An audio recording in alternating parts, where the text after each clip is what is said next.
ETF index mutual funds నేర్చుకుని stock మార్కెట్లో రాణించాలనుకుంటున్నారా? వెంటనే ఈ నెంబర్కి కాల్ చేయండి.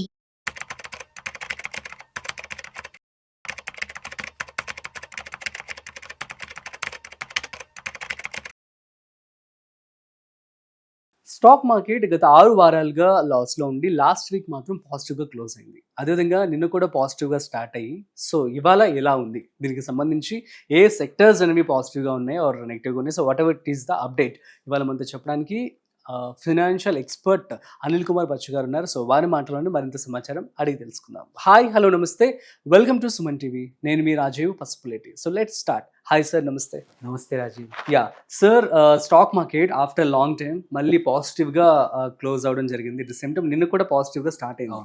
సో ఇవాళ అప్డేట్స్ ఎలా ఉన్నాయి? సో నిన్న ఆల్రెడీ మంచి రిలీఫ్ వచ్చింది. 1% పైన పెరిగింది మార్కెట్. ఆ ఒక్క సెన్సెక్స్ నిఫ్టీయే కాకుండా బ్రాడ్ మార్కెట్స్ కూడా మోస్ట్ ఆఫ్ ద ఇండెక్స్లు కూడా అన్ని కూడా పాజిటివ్గా ఎండాయి. ఒకటి రెండు తప్పించి ఐటీ లాంటి తప్పించి నిన్న బాగా పర్ఫామ్ చేశాయి. ఇవాళ చూసుకున్నా కానీ మార్కెట్స్ క్లోజ్ అయ్యే ఒక 0.4% పెరిగింది. దగ్గర టచ్ అవుతూ 25,000 టచ్ అవుతూ దగ్గరలో 24,980 దగ్గర క్లోజ్ అయింది. ఇవాళ కొద్దిసేపు ఇవాళ కూడా 25,000 క్రాస్ అయింది మార్కెట్ కొద్దిసేపు. But on the whole psychological ఫిగర్కి ఒక 20 పాయింట్ల దూరంలో 24,980 దగ్గర నిఫ్టీ. సెన్సెక్స్ వచ్చేసి 81,644 దగ్గర టచ్ అయింది. 82,000 దగ్గరకు వచ్చింది నిన్న. ఒక 370 పాయింట్లు ఇవాళ పాజిటివ్గా సెన్సెక్స్ క్లోజ్ అయింది. సో అండ్ ఏ సెక్టర్స్ మరి ఎలా పర్ఫామ్ చేశాయి? మనం చూసుకుంటే కూడా నిఫ్టీ బ్యాంక్ నిఫ్టీ కూడా ఇవాళ ఒక 0.2% పెరిగి 55,865 దగ్గర ఎండ్ అయింది. సో ఫార్మా ఇవాళ కొంచెం డౌన్ అయింది. బట్ ఐటీ మాత్రం మళ్ళీ ఇవాళ పాజిటివ్ చూసాము. ఒక 0.35% పెరిగింది. Mid cap and small cap కూడా ఇవాళ పాజిటివ్గా ఉన్నాయి. ఒక 0.7% ఏమో స్మాల్ క్యాప్, ఒక 0.9% ఏమో మిడ్ క్యాప్. సో మోరల్లెస్ డబల్ దాన్ లార్జ్ క్యాప్ పెరిగిందనమాట. సో ఇదంటే మార్కెట్స్ అంటే కొంచెం చీర్ తీసుకొచ్చినట్టే. ఈ 2-3 రోజుల తర్వాత, ఇన్ని వారాల తర్వాత మనకు ఇలా మార్కెట్స్ మళ్ళీ పాజిటివ్ సైడ్ వెళ్ళడం మాత్రం ఒక రకంగా మంచిది. ఎందుకంటే ఇన్వెస్టర్స్ లేకపోతే nearly 1 point to point returns తీసుకుంటే లాస్ట్ ఇయర్ నుంచి ఈ ఇయర్కి ఈ టయానికి 1 ఇయర్కి ఓన్లీ 3% to 2% గ్రోత్ ఉండింది అనమాట. సో విచ్ ఈస్ నాట్, అంటే దానివల్ల ఏంటంటే ఇన్వెస్టర్స్కి మార్కెట్ పైన నమ్మకం పోతుంది. అలాంటి పరిస్థితులు లేకుండా ఇవాళ మళ్ళీ కొంచెం హోప్ఫుల్లీ ఇట్లా రికవర్ అవడం అనేది అంటే ఏంటంటే మళ్ళీ ఇన్వెస్టర్స్కి సెంటిమెంట్ తీసుకొని మళ్ళీ కొంచెం ఫ్రెష్గా ఎవరైతే చాలా మంది వెయిట్ చేస్తున్నారో వాళ్ళకి ఇన్వెస్ట్ చేయడానికి అవకాశం ఉంటుంది. ఇవాళ సెక్టర్స్ చూసుకుంటే నిఫ్టీ మీడియా నిన్న నెగిటివ్గా ఉండింది. బట్ ఇవాళ 1.34% పెరిగింది. ఆటో కూడా నిన్న బ్లాక్ బస్టర్, నిన్న 4.5% ఆటో ఇండెక్స్ పర్ఫామ్ చేస్తే ఇవాళ ఒక 1.3% పెరిగింది. ఎఫ్ఎంసీజీ కూడా నిన్న బాగా చేసింది, ఇవాళ కూడా continue to do. PSU banks కూడా ఇండెక్స్ 0.98% పెరిగింది. సో రియాలిటీ అన్నీ కూడా ఎక్సెప్ట్ ఒక ఫార్మా ఒకటి మాత్రం ఇవాళ 0.34% డౌన్ అయింది. అదర్వైజ్ ఆల్ సెక్టర్స్ వండర్ఫుల్గా పెరిగాయి. ఆటో సెక్టర్ నిన్నని కంటిన్యూ చేస్తూ జిఎస్టీ తగ్గింది కాబట్టి సో ఆ హోప్ అనేది ఇన్వెస్టర్స్ ఇంకా కంటిన్యూ చేస్తూ ఉన్నారు. అందుకే మనకి హ్యుండై మోటార్స్ నిన్న కూడా ఒక 6% పెరిగింది. ఇవాళ కూడా ఒక 6.52% పెరిగింది. సో ఆల్రెడీ అది లిస్టెడ్ ప్రైస్ కన్నా చాలా పైకి వచ్చేసింది. సో ఇప్పుడు 2,581 దగ్గర క్లోజ్ అయింది. నియర్లీ 6.5%. అట్లాగే అదే స్పేస్లో ఆటో స్పేస్లోనే మదర్సన్ సంవర్ధన్ మదర్సన్ ఏదైతే ఉందో అది కూడా ఒక 5.65%. టాటా మోటార్స్ కూడా ఇదే స్పెక్యులేషన్తో 3.59%. చాలా రోజుల తర్వాత మళ్ళీ 700 రూపాయలు దాటింది షేర్. అదానీ గ్రీన్ ఒక 3.37%. అలాగే అదానీ పోర్ట్స్ కూడా ఒక 3% గ్రో అయ్యాయి. అండ్ మిడ్ క్యాప్లోకి వచ్చి చూస్తే మాత్రం ఎలైట్ కాన్ ఆల్రెడీ ఫ్యూ సెషన్స్ నుంచి బాగా పర్ఫామ్ చేస్తుంది. ఈవెన్ ఎస్టర్డే ఆల్సో, ఇవాళ కూడా బాగా పర్ఫామ్ చేసింది, ఒక 5% గ్రో అయింది. పేటిఎం ఏదైతే మళ్ళీ లైసెన్స్ ఆర్బీఐ ఇచ్చింది దానికోసమే ఇవాళ మళ్ళీ 4.46% పెరిగింది. ఇంకా పేటిఎం పాజిటివ్గా ఉండే అవకాశాలు చాలా బాగున్నాయి. ఎందుకంటే వాళ్ళకి లైసెన్స్ ఆల్రెడీ వచ్చేసింది కాబట్టి ఎస్ మళ్ళీ వాళ్ళ ఆపరేషన్స్ రెజ్యూమ్ చేయగలుగుతారు. సో వాళ్ళకి అది ఒక శుభ పరిణామమే. అండ్ ఇంకొకటి నిపాన్ లైఫ్ ఇన్సూరెన్స్ కూడా ఒక 4%, నైకా కూడా 3.5% పెరిగింది.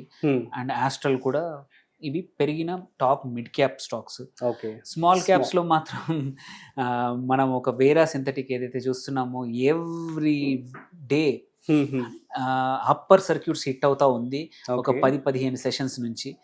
మళ్ళీ ఇవాళ కూడా 47% గ్రో అయ్యి 47% హ్యూజ్. సో కొంచెం జాగ్రత్తగా ఉండాలి. ఇంత హై వాల్యూమ్స్, మళ్ళీ ఇంత హై ప్రైస్ అనేది అన్రియలిస్టిక్. సో హెచ్ఎల్ఈ గ్లాస్కోట్ మాత్రం మన one of the good company actually. మనం కవర్ చేసాం ఒక టైం. ఇది కూడా ఇవాళ 20% అప్పర్ సర్క్యూట్ హిట్ అయింది. సో ఇవి అంటే స్మాల్ క్యాప్ లో కొంచెం ఎప్పుడు జాగ్రత్తగా ఉండాలి. Flexi and also. సో మనకి ఇప్పుడు చూసుకుంటే ఇంకా లూజర్స్ కూడా చూసుకుందాము. ఓన్లీ గెయినర్సే కాకుండా ఇవాళ మాత్రం బజాజ్ హోల్డింగ్స్ అండ్ ఇన్వెస్ట్మెంట్స్ మాత్రం ఒక 5% డౌన్ అయింది లార్జ్ క్యాప్ లో. సోలార్ ఇండస్ట్రీస్ కూడా ఒక 1.72%, డాక్టర్ రెడ్డిస్ 1.47%, శ్రీ సిమెంట్స్ కూడా. అందుకే డాక్టర్ రెడ్డిస్ తక్కువగా అయింది కాబట్టి ఫార్మా ఇండెక్స్ కూడా one of the reason why వాళ్ళ తక్కువ ఉండడానికి కారణం. దివీస్ ల్యాబ్స్ కూడా అంతే 1.38% డౌన్ అయింది. సో యూజువల్లీ ఏంటంటే ఫార్మా అండ్ ఎఫ్ఎంసీజీ జనరల్గా డిఫెన్సివ్ సెక్టర్స్. వేరే సెక్టర్స్ బాగా పర్ఫామ్ చేసిన రోజు ఇవి అండర్ పర్ఫామ్ చేయడం common. Otherwise there is no other strong reasons ఏమి లేదు ఇవాళ ఫార్మాకి అంటే తక్కువ కావడానికి. అంటే పెద్ద స్ట్రాంగ్ రీజన్స్ ఏమీ లేదు. ఇన్ని రోజులు వేరే సెక్టర్స్ అండర్ పర్ఫామ్ చేశాయి కాబట్టి ఇప్పుడు దీని టైం వచ్చింది అనమాట. సో దెన్ మిడ్ క్యాప్ లో చూసిన చోళమండలం ఫైనాన్స్ ఒకటి, బీడిఎల్ ఒక 3.5% తగ్గింది. బట్ ఆన్ ద హోల్ బీడిఎల్కి మాత్రం ఇంకా బుల్లిష్ సెగ్మెంట్ ఉంది. వండర్ఫుల్ రిటర్న్స్ ఉన్నాయి, మంచి క్వార్టర్లీ రిజల్ట్స్ ఇచ్చింది, ఆర్డర్ బుక్ వెరీ స్ట్రాంగ్ ఉంది. సో అండ్ కళ్యాణ్ జ్యువెలర్స్ కూడా మంచి రిజల్ట్స్ లాస్ట్ క్వార్టర్ Q1 ఇచ్చింది. ఇవాళ 2.47% తగ్గింది. జనరల్గా అంటే ఇది ఆల్రెడీ చాలా ర్యాలీ చూసి అలసిపోయి ఉంటారు ఇన్వెస్టర్స్, ప్రాఫిట్ బుక్ చేశారు ఇందులో కూడా. ఇంకోటి ఆతమ్ ఇన్వెస్ట్మెంట్స్ అండ్ ఇన్ఫ్రాస్ట్రక్చర్ కూడా అంతే. చాలా రోజుల నుంచి ర్యాలీ చూస్తున్నాము. ఇవాళ 1.95% తగ్గింది. గ్లెన్మార్క్ కూడా అదే పరిస్థితి. మనము 1.42% తగ్గింది. బట్ గ్లెన్మార్క్ యాక్చువల్లీ లాస్ట్ 2 monthsలో quite a few good news విని మంచి ర్యాలీ జరిగింది. సో ఐ థింక్ ఇన్వెస్టర్స్ ఎవరైతే చాలా రోజు నుంచి వెయిట్ చేస్తున్నారో ఇవాళ ఆపర్చునిటీ కనబడి ప్రాఫిట్ బుక్ చేయడం మొదలుపెట్టారు. ఎందుకంటే ఆపర్చునిటీ ఇంకొక చోట ఉంది. ఆల్రెడీ ఇక్కడ లాభాలు సఫిషియెంట్గా వచ్చినప్పుడు ఏం చేస్తారంటే ఇన్వెస్టర్స్ ఇట్లా మార్కెట్ పాజిటివ్గా ఉన్న రోజు వాళ్ళ దగ్గర ఆల్రెడీ మంచి గెయిన్ అయిన చోట నుంచి ఎగ్జిట్ అయ్యి ఇంకొక చోట ఎక్కడైతే మూమెంటం కనబడుతుందో అట్లాంటి స్టాక్స్లో ఎంటర్ అయ్యారనిపిస్తుంది ఇవాళ. So on the whole market మాత్రం మంచి డైరెక్షన్లో వెళ్తూ ఉంది. సో 25,200 అనేది మాత్రం ఒక స్ట్రాంగ్ రెసిస్టెన్స్ కనబడతా ఉంది. ఒక్కసారి అది బ్రేక్ అయితే మాత్రం మార్కెట్స్ ఇంకా పరిగెత్తచ్చు. అండ్ హోప్ఫుల్లీ ఈ వీక్ వచ్చే వారంలో మన పుతిన్ అండ్ ట్రంప్ ఈ ఉక్రెయిన్ యుద్ధం ఏదైనా కంక్లూజన్ వస్తే మాత్రం మార్కెట్స్ పరిగెట్టే అవకాశాలు ఉన్నాయి. 1-2 సెక్టార్లు ఆయిల్ అండ్ గ్యాస్ లాంటివి ఎక్కడైతే ఇది ఏమవుతుంది, రష్యా వార్ ఆగిపోవడం వల్ల రష్యా నుంచి ఆయిల్ ఎక్కువగా సప్లై చేయ అవకాశం ఉంది కాబట్టి అట్లాంటి 1-2 మళ్ళీ తగ్గచ్చు. సో అట్లాంటి 2-3 సెక్టార్లు మాత్రమే కొంచెం బేరిష్ సెంటిమెంట్ ఉంటుంది. బట్ ఆన్ ద హోల్ మాత్రం మార్కెట్స్కి ఒక ఊపు వస్తుంది. సో హోప్ఫుల్లీ వెయిట్ చేద్దాము. ఇవాళ బాగా ఉంది, రేపు కూడా మోస్ట్ ప్రాబ్లీ ఇదే కంటిన్యూ అయ్యే అవకాశం ఉంది. సో మార్కెట్స్ అండ్ యుఎస్ మార్కెట్స్లోంచి కూడా ఏంటంటే యుఎస్ ఫెడ్ అయితే మీటింగ్ నడుస్తూ ఉంది. సో ఈ రేపు కానీ ఎల్లుండి కానీ ఒక అనౌన్స్మెంట్ ఇంట్రెస్ట్ రేట్స్ పెరుగుతాయా తగ్గుతాయా అనేది తెలుస్తుంది. దాన్ని బట్టి బంగారము అండ్ ఈక్విటీ మార్కెట్స్ కూడా ఎలా పర్ఫామ్ చేయబోతున్నాయి అనేది, ఎఫ్ఐఎస్ ఎలా మోర్ పంప్ చేస్తారా, గోల్డ్ ఆల్ టైమ్ హైస్ నిన్న. ఎస్, ఇంకా కొంచెం అది సపోజ్ ఇంట్రెస్ట్ రేట్స్ తగ్గాయంటే మాత్రం గోల్డ్ ఇంకా పెరిగే అవకాశం ఉంది. అవునా?